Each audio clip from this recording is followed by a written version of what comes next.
I'm Christine from Pack Hacker. In this video, we're taking a look at the July carry-on, which I've been testing for about a month. Let's dive in.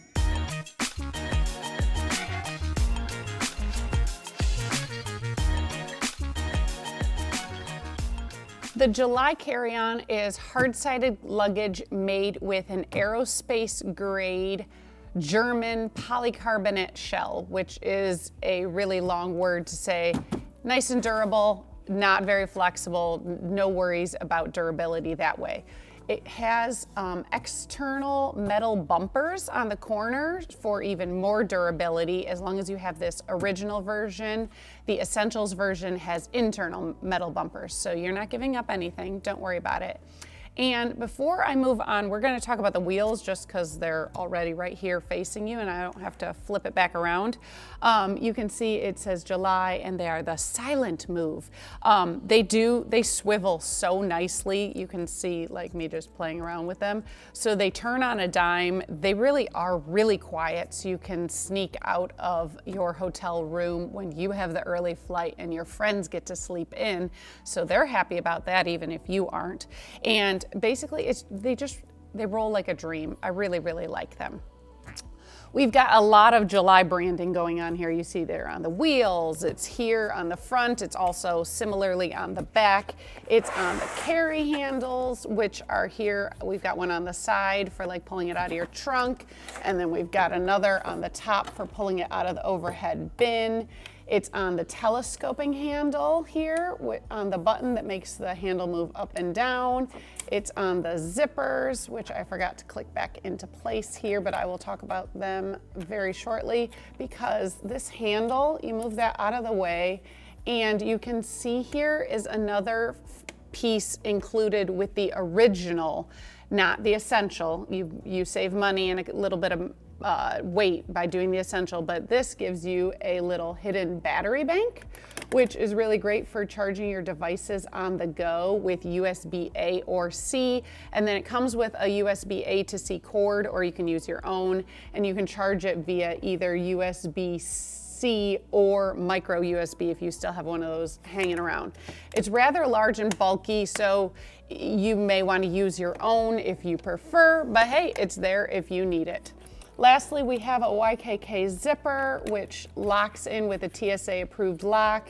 You just pop it open and there you go, or TSA can get into it if they need. So the carry-on really moves really nicely on smooth floors like this, whether you have it on the 4 wheels or 2. I definitely prefer it rolling along next to me on these 4 wheels because it is a near frictionless experience, especially on smooth walkways like you find in the airport or whatnot. The handle can extend up to 20 inches above the luggage or down, and it can also stop at 11 or more than 20 spots in between. So it's really nice. I'm like 5'5" about-ish, and I don't have to compromise by having it a little too tall or a little too short. I can find exactly what I want it at, which I love and wish more luggage companies would do. And as you can see, it is very nicely balanced. It doesn't tip over no matter how you have it full, so you're not going to be having to worry about holding it next to you in the seat while you wait for your flight. If you're finding this video helpful, go ahead and click like and subscribe so we can keep bringing you content like this to help you travel smarter. But let's get inside this carry-on because I'm going to tell you there are no exterior pockets, so make sure to bring a sling or a day pack or some other way of holding your phone and wallet at the very least, because you're not really going to be able to get at them in the airport while you have this. That's just something that a lot of hard-sided luggage, that's what you give up for the extra durability.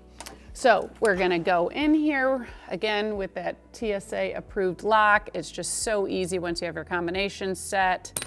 Don't set it to 000, but you do that, and then I prefer to have the handle side down, and I will show you why when we open this up.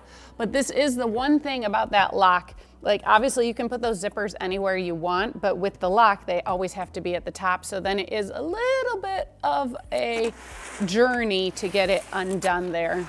Just something to keep in mind. Sorry for the noise. That's why I prefer to have the handle side. This is the handle side here. And that's why I prefer to have it down, because that's sort of like the bottom of the bag, even though they are two completely equal parts and you can pack it however you like. This is just how I have found easier to pack. But since there is this nice mesh panel on the front side, I find it easier to flip that over because you're not having everything fall out or shift around. So let's get into this panel. As you can see, it takes up basically the whole of the front side. And then I just found it a really great place for like shoes and toiletry bags, stuff like that, bulkier gear, as opposed to my clothing, because there's compression on this side.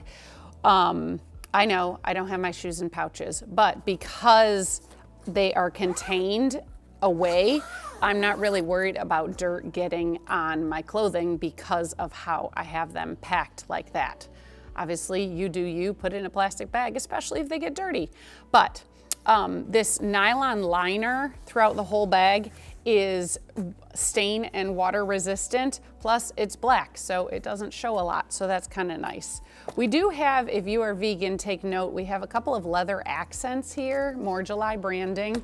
Everybody's gonna know whose bag you're rocking, but so if you're vegan, that's something to keep in mind. It's the only leather accents, but here they are. Then on the back side here, we have, it's a compression panel, but it's a little, it's unique. So we've got this Y-shaped compression strap, and then it's holding down this compression panel that is also a large zipper pouch. I've got a hat in here, and then I've also got this little mesh bag, which comes with the luggage, because this is where the little cord that they give you to charge that battery bank is. So you've got a little pouch for the cord. You can put that in here. I mean, otherwise you got to just really use really flat things, because we've got the nylon on the back. There you go. And then it's got this like metal frame, so it's not very flexible per se, and it's not really thick. So I didn't really feel like I needed to use it, but I guess if they're going to give you a compression panel, it's nice to have a little more storage inside of it. You can take it off, by the way, but then you're left with a Y-shaped compression strap, which might be harder to keep your gear in place. Okay, so then we have this large bucket of space. Obviously, you're going to have to pack around the protrusion for the handles, but you have that with nearly every piece of rolling luggage. We've also got a little laundry bag over here, which you can pull out and even then snap in down here, except for, I do have to say, then you have to find a place to put it when you are heading home. So there you have it, the July carry-on. Thanks for keeping it here at Pack Hacker, your guide to smarter travel. We'll see you in the next one.